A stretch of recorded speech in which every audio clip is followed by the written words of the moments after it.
മക്കളെ, welcome back to physics വാല. എല്ലാവരും എങ്ങനെ ഇരിക്കുന്നു? ഹാപ്പി ആയിട്ട് സന്തോഷമായിട്ട് അടിച്ചു പൊളിച്ചിരിക്കുന്ന എക്സാം ടൈമാണ് നമുക്കറിയാം. നിങ്ങൾക്ക് എല്ലാത്തിൽ നിന്നും ഒരു വിഭിന്നമായിട്ട് ഏതൊക്കെ ടോപ്പിക്ക് നിങ്ങൾ പഠിക്കണം നിങ്ങൾ കേട്ടിട്ടുണ്ടാവും. ഇനി ഏതൊക്കെ ടോപ്പിക്ക് നിങ്ങൾ ലെസ് ഇമ്പോർട്ടൻ്റ് ആയിട്ടൊക്കെ ഈ ഒരു ടോപ്പിക്ക് പഠിച്ചില്ലെങ്കിലും കുഴപ്പമില്ല, അല്ലെങ്കിൽ ഇങ്ങനത്തെ സാധനങ്ങൾ പഠിച്ചിട്ടില്ലെങ്കിലും നമുക്ക് കുഴപ്പമില്ല എന്ന് പറയുന്നതിനെ കുറിച്ചൊരു വീഡിയോ ആയിട്ടാണ് ടീച്ചർ എന്ന് വന്നിരിക്കുന്നത്. അതായത് നിങ്ങൾക്ക് ചാപ്റ്റർ വൈസ് ആണ് ഞാൻ പറഞ്ഞുതരാൻ പോകുന്നത് മക്കളെ. ചാപ്റ്റർ വൈസ് ഏതൊക്കെ ടോപ്പിക്സ് നിങ്ങൾക്ക് സ്കിപ്പ് ചെയ്യാം അങ്ങനെയാണ് ഞാൻ പറഞ്ഞിരിക്കുന്നത്. സൊല്യൂഷൻസ് എന്ന് വരുമ്പോൾ സൊല്യൂഷൻസിൽ അതായത് ഇൻഡെപ്ത് ആയിട്ടുള്ള ന്യൂമറിക്കൽസ് ഉണ്ടാവില്ല. അതായത് കോംപ്ലിക്കേറ്റഡ് ആയിട്ടുള്ളത്, സിമ്പിൾ ആയിട്ടുള്ള ന്യൂമറിക്കൽസ് നിങ്ങൾക്ക് അധികം ചോദിക്കാറുള്ളൂ. കോംപ്ലിക്കേറ്റഡ് ആയിട്ടുള്ള ഒരുപാട് വലിയ നിറയെ ഇക്വേഷൻസ് യൂസ് ചെയ്യുക, ഒരു ക്വസ്റ്റനിൽ തന്നെ ഒരു 4-5 ഇക്വേഷൻസ് ഒക്കെ യൂസ് ചെയ്യുന്ന ക്വസ്റ്റ്യൻസ് നിങ്ങൾക്ക് അധികം ചോദിക്കാറില്ല. സോ കോംപ്ലിക്കേറ്റഡ് ആയിട്ടുള്ള ന്യൂമറിക്കൽസ് എന്ന് പറയുന്നത് നിങ്ങൾക്ക് ഒരുപാട് ഹയർ ലെവലിൽ ചോദിക്കാറില്ല. And if they ask also അതിന് ആൻസർ ഈസി ആയിട്ട് കണ്ടുപിടിക്കാൻ പറ്റുന്നതായിരിക്കും. സോ കോംപ്ലിക്കേറ്റഡ് ആയിട്ടുള്ള കൊളിഗേറ്റീവ് പ്രോപ്പർട്ടി കാൽക്കുലേഷൻസ് ഒക്കെ ഉണ്ടാവുമല്ലോ. നമ്മുടെ ഓസ്മോട്ടിക് പ്രഷർ ആയിക്കോട്ടെ, depression in the freezing point ആയിക്കോട്ടെ, നമ്മുടെ വേപ്പർ പ്രഷർ ആയിക്കോട്ടെ, അതൊന്നും അവരെന്ത് ചെയ്യില്ല, അതൊന്നും അങ്ങനെ അധികം അതായത് അധികം സ്പെസിഫിക് ആയിട്ട് ചോദിക്കത്തില്ല. സോ നിങ്ങൾക്ക് ചോദിക്കുകയാണെങ്കിൽ തന്നെ അത് കുറച്ചും കൂടി നിങ്ങൾക്ക് ഈസി ആയിട്ട് ഹാൻഡിൽ ചെയ്യാൻ പറ്റാവുന്ന ക്വസ്റ്റ്യൻസ് ആയിരിക്കും ചോദിക്കുന്നുണ്ടാവുക. നെക്സ്റ്റ് വൺ എന്ന് പറയുന്നത് ലോങ് ഡെറിവേഷൻസ്. ഒരുപാട് വലിയ ഡെറിവേഷൻസ് ഒന്നും അൺലെസ് എന്നിട്ട് ചില ഇമ്പോർട്ടൻറ്റ് ഡെറിവേഷൻസ് ഉണ്ട്, അതല്ലാതെ എല്ലാ ഡെറിവേഷൻസ് ഒന്നും നിങ്ങളുടെ സൊല്യൂഷൻ ചാപ്റ്റേഴ്സ് ഒന്നും ചോദിക്കത്തില്ല. ഒരുപാട് വലിയ ഡെറിവേഷൻസ് ഒന്നും അവർ ചോദിക്കത്തില്ല. ബിക്കോസ് നമുക്ക് സ്പ്ലിറ്റ് ചെയ്തിട്ടുള്ളതല്ലേ. സോ വലിയ ഡെറിവേഷൻ ചോദിക്കാൻ പറഞ്ഞാൽ അതിനനുസരിച്ചുള്ള മാർക്ക് നമുക്ക് കൊടുക്കണം. പക്ഷെ നമുക്ക് തന്നെ ഒരു ക്വസ്റ്റ്യൻ 2-3 സബ് ഡിവിഷൻസ് ഉണ്ടായിരിക്കും. സോ മാക്സിമം ഡെറിവേഷൻ ഒക്കെ 2 മാർക്കോ 3 മാർക്കോ മാക്സിമം കിട്ടുന്നുണ്ടാവുള്ളൂ. സോ അതുകൊണ്ട് തന്നെ വലിയ ഡെറിവേഷൻ ചോദിക്കാനുള്ള ചാൻസ് കുറവാണ്. ഇനി ഇലക്ട്രോ കെമിസ്ട്രി എന്ന് പറയുമ്പോൾ you can reduce your time on this particular lengthy Nernst equation numericals. അതായത് നേഴ്സ്ഡ് ഇക്വേഷൻ ചോദിക്കാം, പക്ഷെ അതിൽ ലെങ്തി ആയിട്ടുള്ള അതിന്റെ ന്യൂമറിക്കൽസ് വരുന്നുണ്ടല്ലോ, അതും ചോദിക്കില്ല. ജസ്റ്റ് നേഴ്സ്ഡ് ഇക്വേഷൻ എന്താ ചോദിച്ചാൽ particular Nernst equation E naught cell is equal to E cell is equal to E naught cell minus 0.059 divided by n log നമ്മുടെ ഓക്സിഡേഷൻ ഡിവൈഡഡ് ബൈ റിഡക്ഷൻ. അതിന്റെ ആ ഒരു ജസ്റ്റ് വാല്യൂസ് മാത്രമേ അതേ വരുള്ളൂ. അതിന് എക്സ്ട്രാ ആയിട്ടുള്ള കാൽക്കുലേഷൻസ് ചോദിച്ച് കണ്ടിട്ടില്ല. അതേപോലെ നിങ്ങൾക്ക് ഗ്രാഫ് എന്നുള്ള എക്സ്പ്ലനേഷൻസ് ഇൻഡെപ്ത് ആയിട്ടുള്ളതാണ് ടീച്ചർ പറയുന്നത്. അധികം കണ്ടക്ടൻസിന്റെ ഗ്രാഫ് എക്സ്പ്ലനേഷൻസ് ഒന്നും ചോദിച്ചിട്ട് ഇതുവരെ കണ്ടിട്ടില്ല. നെക്സ്റ്റ് വൺ എന്ന് പറയുന്നത് കെമിക്കൽ കൈനറ്റിക്സിൽ നിങ്ങൾക്ക് സ്കിപ്പ് ചെയ്യാവുന്നത് എന്താണെന്ന് വെച്ച് കഴിഞ്ഞാൽ കോംപ്ലക്സ് ഇന്റഗ്രേറ്റഡ് റേറ്റ് ഡെറിവേഷൻസ്. അതായത് ഡെറിവേഷൻസ് കൂടുതൽ ചോദിച്ചിരിക്കുന്നത് എനിക്ക് തോന്നുന്നു ഫിസിക്സിനൊക്കെയാണ്. 11th ഡെറിവേഷൻസ് എന്ന് പറയുന്നത് അത്രയും ഹൈ ലെവൽ ചോദിച്ചിട്ടില്ല. സോ നിങ്ങൾ ജസ്റ്റ് അതെങ്ങനെ വരുന്നേ നിങ്ങളൊന്ന് അറിഞ്ഞു വെച്ചാൽ മതി. അതല്ലാതെ നിങ്ങൾക്ക് അതിനെ ബേസ് ചെയ്ത് ഒരുപാട് എക്സ്ട്രാ ലെവലിലൊന്നും ചോദിക്കില്ല. നെക്സ്റ്റ് വൺ എന്താന്ന് വെച്ച് കഴിഞ്ഞാൽ ട്രഫ് ഗ്രാഫ് ഇന്റർപ്രിറ്റേഷൻസ്. അതായത് ഗ്രാഫിൽ നിന്ന് നിങ്ങൾക്ക് ബേസിക് ആയിട്ടുള്ളതൊക്കെ വരും. റേറ്റ് കോൺസ്റ്റന്റ് എങ്ങനെയാണ്, കോൺസെൻട്രേഷൻ ടേംസ് എങ്ങനെയാണെന്നുള്ളത്, അങ്ങനത്തെ സംഭവങ്ങളൊക്കെ വരും. അതായത് റേറ്റ് ഓഫ് റിയാക്ഷൻസിനെ ബേസ് ചെയ്തിട്ടുള്ളത് ബേസിക് ആയിട്ടുള്ള ഗ്രാഫ്സേ വരുള്ളൂ. അതായത് ഇൻഡെപ്ത് ആയിട്ടുള്ള ഗ്രാഫോ അല്ലെങ്കിൽ കുറച്ചും കൂടിയും ഹൈ ലെവൽ ആയിട്ടുള്ള ടഫ് ഗ്രാഫ്സ് ഒന്നും കെമിക്കൽ കൈനറ്റിക്സ് എന്ന് ചോദിക്കില്ല. ഇതുവരെയുള്ള ക്വസ്റ്റ്യൻ പേപ്പറിൽ കണ്ടിട്ടില്ല.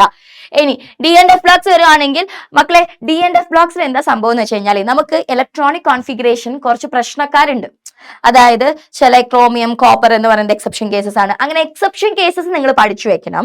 പക്ഷെ നോർമൽ ആയിട്ടുള്ള ഇലക്ട്രോണിക് കോൺഫിഗറേഷൻ, അതായത് നോർമൽ ആയിട്ടുള്ള നമുക്ക് എന്താ പറയാ, ഒരു എക്സെപ്ഷൻസ് അല്ലാതെ നോർമൽ ആയിട്ടുള്ള ഇലക്ട്രോണിക് കോൺഫിഗറേഷൻ ഒന്നും അധികം ഓർത്ത് വെക്കേണ്ട ആവശ്യമില്ല.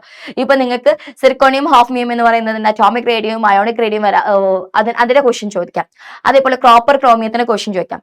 പക്ഷേ ഒരു പ്രത്യേകതയില്ലാതെ ഒരു എക്സെപ്ഷൻസും ഇല്ലാത്ത നോർമൽ ഇലക്ട്രോണിക് കോൺഫിഗറേഷൻ ചോദിക്കാനുള്ള ചാൻസ് എന്ന് പറയുന്നത് വളരെ കുറവാണ്. ഓക്കെ.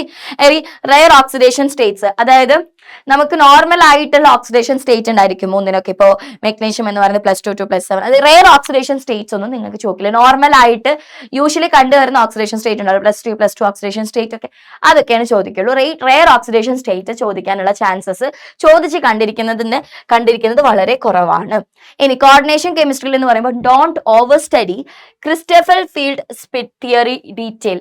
മക്കളെ, നമ്മൾ പഠിക്കണം. അതായത് ആ ക്വസ്റ്റ്യൻ എന്ന് പറയുന്നത് അല്ലെങ്കിൽ ആ ടോപ്പിക് എന്ന് പറയുന്നത് ഭയങ്കര സെൻസിറ്റീവ് ആയിട്ടുള്ള ടോപ്പിക്കാണ്. വിച്ച് മീൻസ് നമ്മൾ ഒരുപാട് പഠിക്കുകയും വേണ്ട, എന്ന ആവശ്യമുള്ളത് പഠിച്ചിട്ടില്ലെങ്കിൽ പണി പാടുകയും ചെയ്യും. കാരണം 4 മാർക്കിന് വരുന്നതാണ്. അതായത് ഇൻഡെപ്ത് ആയിട്ട് നിങ്ങൾക്ക് പഠിക്കണോ ചോദിച്ചാൽ വേണ്ട. നിങ്ങൾക്ക് പാസ്റ്റ് ഇയർ ക്വസ്റ്റ്യൻ പേപ്പർ എടുത്തു കഴിഞ്ഞാൽ നിങ്ങൾക്ക് ചില കോമ്പൗണ്ട്സ് അവർ റിപ്പീറ്റഡ് ആയിട്ട് ചോദിച്ചിട്ടുണ്ടായിരിക്കും. ഈ റിപ്പീറ്റഡ് ആയിട്ട് ചോദിച്ചിട്ടുള്ള ചില കോമ്പൗണ്ട്സ് അത് മാത്രം നിങ്ങൾ നോക്കിയാൽ മതി. അപ്പൊ അതുകൊണ്ടാണ് ഞാൻ പറഞ്ഞത് ഇൻഡെപ്ത് ആയിട്ട് പോയിട്ട് പഠിക്കണം എന്നില്ല. ജസ്റ്റ് ഹൈബ്രിഡൈസേഷൻ അറിഞ്ഞിരിക്കുക.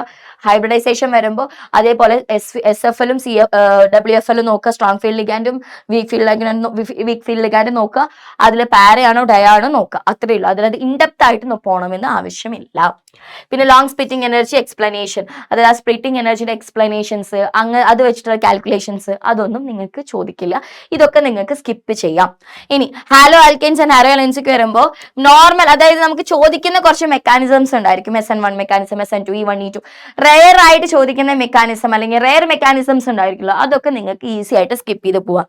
അതേപോലെ നമുക്ക് കോമൺ ആയിട്ട് വരുന്ന നമ്മുടെ ഹാലോജൻ എക്സ്ചേഞ്ച് മെത്തേഡ് ആയിക്കോട്ടെ, അങ്ങനത്തെ റിയാക്ഷൻസ് ഒക്കെ ചോദിക്കും. അൺകോമൺ ആയിട്ട് യൂഷ്വലി നമുക്ക് ചോദിച്ച് കണ്ടിട്ടുള്ളാത്ത റിയാക്ഷൻസ് ഒക്കെ ഒരുപാടുണ്ട്. സോ അതൊക്കെയും നമുക്ക് എന്ത് ചെയ്യാം, സ്കിപ്പ് ചെയ്ത് പോവാം. ആൽക്കഹോൾ, ഫീനോൾസ് ആൻഡ് ഈതേഴ്സിൽ നമുക്ക് റെഡ്യൂസ് ചെയ്യാൻ പറ്റുന്ന ഒരു ടോപ്പിക് എന്താണെന്ന് വെച്ച് കഴിഞ്ഞാൽ ഡീറ്റെയിൽ ആയിട്ടുള്ള മെക്കാനിസം ഡ്രോയിങ് ഒക്കെ. ഇപ്പൊ ഈ ആൽഡോൾ കണ്ടൻസേഷൻ ഒക്കെ ഞാൻ ഒരു വർഷത്തെ ക്വസ്റ്റ്യൻ പേപ്പറിലാണ് മെക്കാനിസം ചോദിച്ചിരിക്കുന്നത്. ക്വസ്റ്റ്യൻ ചോദിച്ചിട്ടുണ്ട്, ആൽഡോൾ കണ്ടൻസേഷൻ എന്താന്ന് ചോദിച്ചിട്ടുണ്ട്, പക്ഷെ മെക്കാനിസം ചോദിക്കുന്നതൊക്കെ റെയർ ആണ്. അതായത് ക്വസ്റ്റ്യൻ ആയിട്ട് ചോദിച്ചിട്ടുണ്ട്, ഇത് എന്താണ് ആൽക്കഹോൾ കണ്ടൻസേഷൻ എന്നൊക്കെ ചോദിച്ചിട്ട് അവർ ചോദിച്ചിട്ടുണ്ട് എങ്ങനെയാണ് ഇത് വരാന്നൊക്കെ, പക്ഷെ ക്വസ്റ്റ്യൻ ആയിട്ട് ചോദിക്കുന്നത് റെയർ ആണ്. അതേപോലെ ആൽഡിഹൈഡ് കീറ്റോൺസ് ആൻഡ് കാർബോക്സിലിക് ആസിഡിൽ റെയർ റിയേജൻസ്, ഡീപ്പ് മെക്കാനിസംസ്, നമ്മൾ ഒരുപാട് ഡീപ്പ് ആയിട്ടുള്ള മെക്കാനിസം അതേപോലെ കോമൺ അല്ലാത്ത റിയേജൻസ് യൂസ് ചെയ്യുന്നുണ്ടല്ലോ. കോമൺ ആയിട്ടുള്ള റിയേജൻസ് യൂസ് ചെയ്തിട്ടുള്ള ക്വസ്റ്റ്യൻസ് ആണ് നിങ്ങൾക്ക് ചോദിക്കത്തുള്ളൂ. നെക്സ്റ്റ് വൺ ഇസ് നമ്മുടെ അമീൻസിൽ മെക്കാനിസം. നമ്മുടെ കെമിസ്ട്രിയിൽ ഓർഗാനിക് കെമിസ്ട്രി ആക്ച്വലി എളുപ്പമാണ് 12th. നിങ്ങൾക്ക് ഒരുപാട് മെക്കാനിസം പറഞ്ഞു തന്നിട്ടുണ്ടാവും. പക്ഷെ ഈ പറഞ്ഞു തന്ന എല്ലാ മെക്കാനിസത്തൊന്നും ചോദിച്ചു കഴിഞ്ഞാൽ ഇല്ല. നിങ്ങൾക്ക് ഒരു പെർട്ടിക്കുലർ ആയിട്ടുള്ള മെക്കാനിസം മാത്രമാണ്, അതായത് ഇമ്പോർട്ടന്റ് ആയിട്ടുള്ള കണ്ടിന്യൂസ് ആയിട്ട് നിങ്ങൾക്ക് ഒരു 2-3 ക്വസ്റ്റ്യൻ പേപ്പറിൽ വന്നിട്ടുള്ള മെക്കാനിസം മാത്രമാണ്. റെയർ മെക്കാനിസം ഒന്നും അവർ ചോദിക്കില്ല ഇൻഡെപ്ത് ആയിട്ട്. പിന്നെ ബയോമോളിക്യൂൾസ് എന്ന് പറയുന്നത് അതിലധികം കെമിസ്ട്രി ആവശ്യമില്ല മക്കളെ. ഞാൻ പറയുവാണെങ്കിൽ നിങ്ങൾ മെമ്മറൈസ് ചെയ്യുന്നത് ജസ്റ്റ് സ്ട്രക്ചർ മെമ്മറൈസ് ചെയ്യുക, ഫംഗ്ഷൻ മെമ്മറൈസ് ചെയ്യുക. ഫംഗ്ഷൻ ഒക്കെ നിങ്ങൾക്ക് കുറച്ചുകൂടി ബയോളജിയിൽ നിന്ന് കിട്ടും, സ്ട്രക്ചർ നിങ്ങൾക്ക് കെമിസ്ട്രിയിൽ നിന്ന് കിട്ടും. സ്ട്രക്ചറും ഫംഗ്ഷനും മാത്രം മെമ്മറൈസ് ചെയ്താൽ മതി. അത് കെമിസ്ട്രി റിലേറ്റഡ് ആയിട്ടുള്ള ഒന്നും അതിന് അധികം ചോദിക്കില്ല. ഓക്കെ, സോ കെമിസ്ട്രി അതായത് അതിൽ നിങ്ങൾ സ്ട്രക്ചർ നോക്കുക, അതേപോലെ അതിന് ഫംഗ്ഷൻ ചോദിക്കുക. ഇത്രയൊക്കെയാണ് നിങ്ങൾക്ക് സ്കിപ്പ് ചെയ്യാൻ പറ്റാവുന്ന ടോപ്പിക്സ്. ഞാൻ എല്ലാത്തിനും സ്കിപ്പ് ചെയ്യാൻ പറ്റാവുന്ന ഒരുവിധം ടോപ്പിക്സ് കെമിസ്ട്രി നമ്മൾ ചാപ്റ്റർ വൈസ് ഞാൻ പറഞ്ഞു തന്നിട്ടുണ്ട്. സോ നിങ്ങൾക്ക് ഇത് ലാസ്റ്റ് മിനിറ്റ് ആയിട്ട് നിങ്ങൾക്ക് ചെയ്യാവുന്ന ഒരു കാര്യമാണ് കേട്ടോ. പഠിക്കാൻ പറ്റുന്നവരെല്ലാവരും മൊത്തം പഠിച്ച് ശ്രമിക്കുക. ഇതൊക്കെ ഈ പറഞ്ഞതൊക്കെ പഠിക്കാൻ നോക്കുക. അതല്ല ഇതൊന്നും നടക്കില്ല എന്നുള്ളവരുടെ അവസാന ഹോപ്പ് ആയിട്ടുള്ളവർക്കാണ് ഞാൻ ഇനി പറഞ്ഞത് ഇത് സ്കിപ്പ് ചെയ്യാം എന്ന് പറയുന്നത്. ഓക്കെ, അതിനർത്ഥം ഇത് എല്ലാവർക്കും സ്കിപ്പ് ചെയ്യാന്നല്ല, അവസാനത്തെ ഹോപ്പിൽ നിൽക്കുന്നവരെ ഒന്നും കിട്ടുന്നില്ല, എനിക്ക് എന്തൊക്കെ പഠിക്കേണ്ടതെന്ന് അറിയില്ലെങ്കിൽ ഇത് നിങ്ങൾ പഠിക്കണം എന്നില്ല. ബാക്കി നിങ്ങൾ നോക്കുക, പാസ്റ്റ് ഇയർ ക്വസ്റ്റ്യൻ പേപ്പർ നിങ്ങൾ ചെയ്യുക. സോ ഇത് ഞാൻ നമ്മുടെ അവസാന പോയിന്റിൽ നിൽക്കുന്നവർക്കാണ്. എല്ലാം പഠിച്ചു വെച്ചിട്ടുണ്ടെങ്കിൽ വെൽ ആൻഡ് ഗുഡ്, ഇല്ലാത്തവർ ഇതൊന്ന് നോക്കിയിട്ട് അണ്ടർസ്റ്റാൻഡ് ചെയ്യുക. ഓക്കെ, സോ നിങ്ങൾ പേടിക്കൊന്നും വേണ്ട. Exam going to be very easy for you. താൻ പാതി ദൈവം പാതി എന്ന് പറഞ്ഞാൽ എല്ലാ വീഡിയോസിലും പറയുന്ന പോലെ തന്നെയാണ്. നന്നായിട്ട് ഹൈഡ്രേറ്റ് ആയി, നന്നായി ഉറങ്ങി, നന്നായി പഠിക്കുക.